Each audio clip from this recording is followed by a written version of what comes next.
Olá, dê saúde para você e para quem precisa. Daremos continuidade ao resumo do livro A Dieta do Futuro, do Dr. Hiromi Shinaya. Bora lá aos estudos.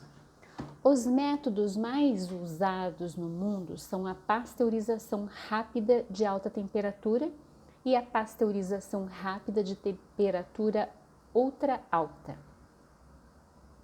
Repetidas vezes afirmarei isto. As enzimas são sensíveis ao calor e elas começam a se degradar a uma temperatura abaixo de 48 graus centígrados e são totalmente destruídas a 115 graus centígrados. Assim, em relação ao tempo de processamento, quando a temperatura atinge 130 graus centígrados, as enzimas já estão praticamente todas destruídas.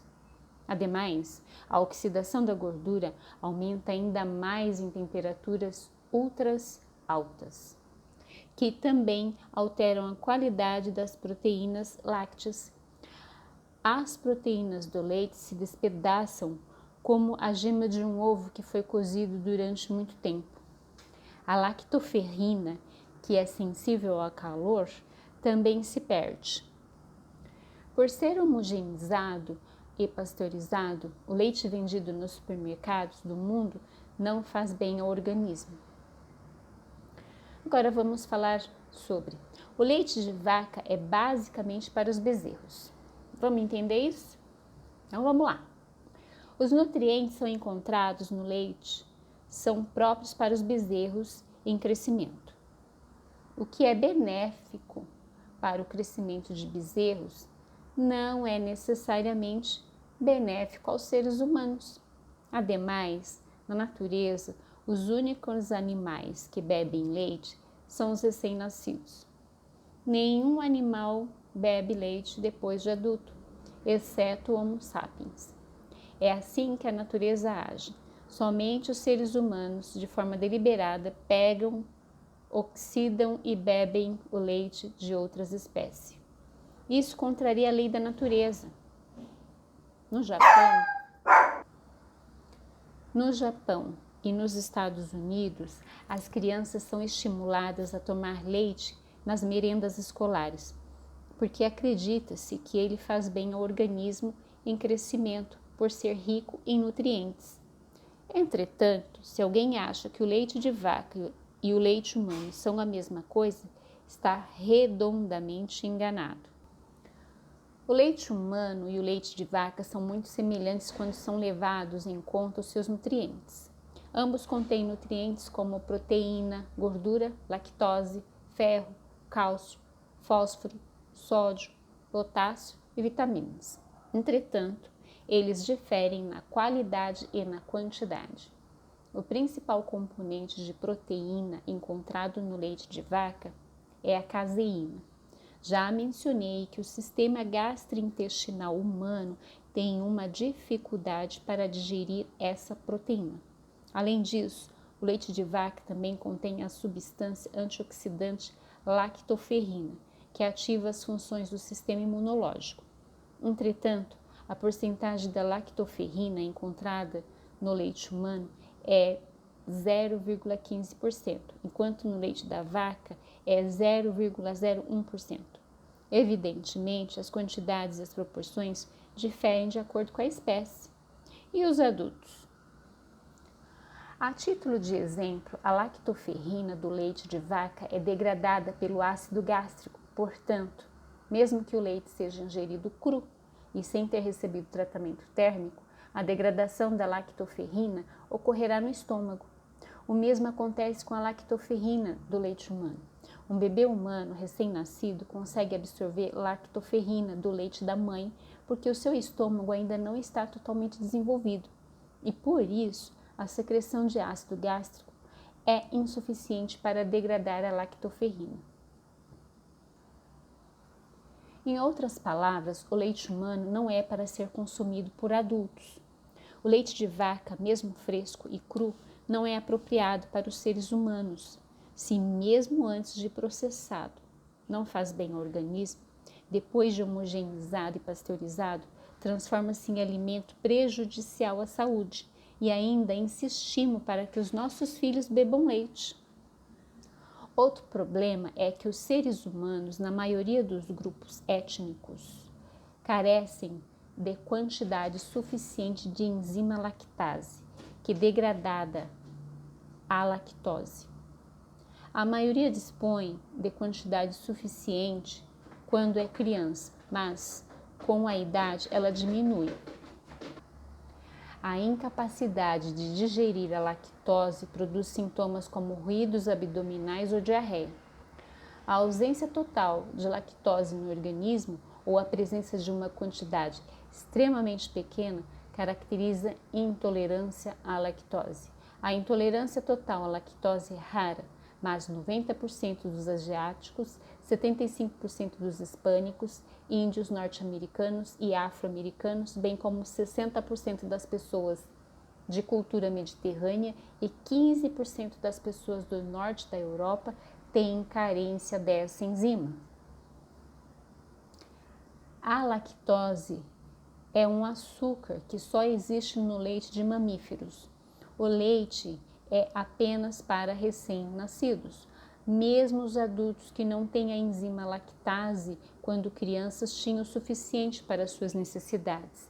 Ademais, a porcentagem de lactose no leite materno é cerca de 7%, enquanto no leite da vaca é de 4,5%.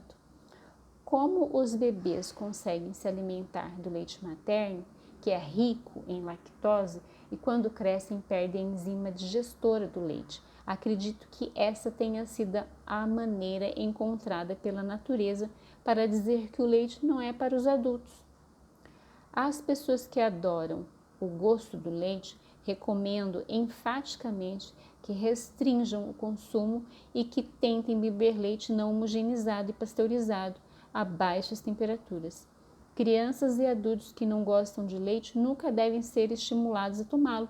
O leite simplesmente não traz nenhum benefício ao organismo. Agora vamos entender por que o excesso de proteína é tóxico. Na alimentação e no estilo de vida do fator enzimático, oriento meus clientes a comer basicamente grãos, verduras e legumes e a restringir produtos animais como carne, peixes, laticínios e ovos, mantendo o consumo de calorias abaixo de 15% ao dia. Muitos nutricionistas modernos atribuem à proteína vários elementos ideais, que são decompostos e absorvidos por aminoácidos no intestino, transformando-se em sangue ou músculo. No entanto, mesmo que o alimento seja de boa qualidade, quando consumido mais do que necessário, transforma-se em veneno. Isso se aplica principalmente ao consumo excessivo de proteína animal. Uma vez que o sistema gastrointestinal não consegue degradar nem absorver grandes quantidades de proteína, em vez disso, ele será degradado no intestino, produzindo altos níveis de toxinas como sulfato de hidrogênio, indol, gás metano, amônia, histamina e nitrosamina. Além de tudo, ainda são produzidos radicais livres. A desintoxicação dessas substâncias do organismo requer um grande número de enzimas do intestino e do fígado. Cada indivíduo precisa de cerca de 1 grama de proteína por quilograma de peso corporal. Em outras palavras, uma pessoa que pese 60 quilos precisa de 60 gramas de proteína animal por dia. Entretanto, os dados mostram que o consumo atual de proteína nos Estados Unidos gira em torno de 88 a 92 gramas para homens, 63 a 66 gramas para mulheres. São quantidades, obviamente, excessivas. O excesso de proteína é excretado na urina, porém, antes de ser eliminado, causa muitos danos ao organismo.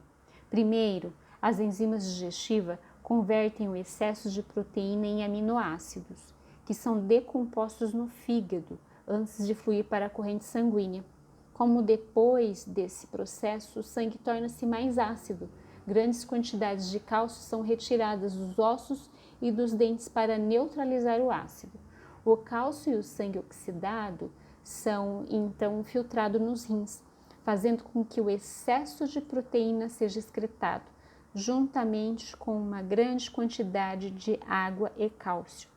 É desnecessário dizer que esse processo também consome muitas enzimas. O excesso de proteína da carne, incluindo os alimentos processados que contenham carne e do leite e seus derivados, pode causar danos ainda mais sérios à saúde. Por quê? Porque esses alimentos de origem animal não contêm fibras alimentares e aceleram a deterioração da saúde do intestino. As fibras alimentares não podem ser decompostas pelas enzimas digestivas humanas. Exemplos típicos são a celulose e a pectina, encontradas em vegetais, e a quitina, encontrada nas carapaças de caranguejos e camarões. O consumo excessivo de carne e a carência de fibras alimentares fazem com que a quantidade de fezes diminua, fazendo obstrução intestinal e compactação das fezes. Se essa situação não se normalizar, nas paredes intestinais onde se acumulam toxinas e fezes, surgirão divertículos, cavidades semelhantes a bolsas, que favorece o desenvolvimento de pólipos e câncer. Agora nós vamos entender por que a gordura do peixe não obstrui as artérias humanas. Bora lá entender isso? Então fica aqui comigo. Até aqui mencionei apenas carne quando tratei da proteína animal, mas o peixe também pode trazer os mesmos riscos à saúde quando ingerido em excesso. Segundo meus dados clínicos, entretanto, existe uma diferença irrefutável entre o intestino de pessoas que se alimentam de carne e o intestino de pessoas que se alimentam de peixe. Isto é, meus pacientes que se alimentam de peixe não desenvolveram divertículos, independentemente do grau de outros danos. Boa parte da literatura médica da atualidade afirma que o consumo excessivo de alimentos desprovidos de fibra alimentar, seja carne, peixe ou produtos lácteos, leva à diverticulose. Mas, pela minha experiência clínica, tenho observado que as pessoas que comem pouca ou nenhuma carne e comem muito peixe, embora tenham as paredes intestinais rígidas e espáticas, não chegam a desenvolver diverticulose. O que causa essas diferenças nas características intestinais? Acredito que seja o tipo de gordura encontrado na carne e no peixe.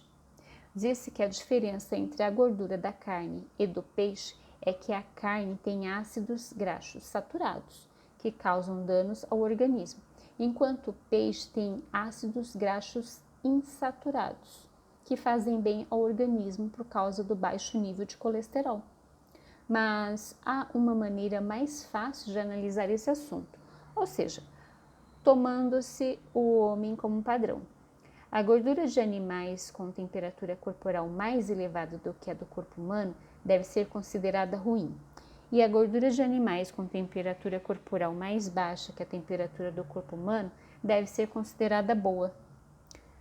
Bom, nós vamos finalizar por aqui e nós continuaremos o nosso estudo no próximo vídeo. Obrigada pela tua companhia, dê saúde para você e para quem precisa. Até mais!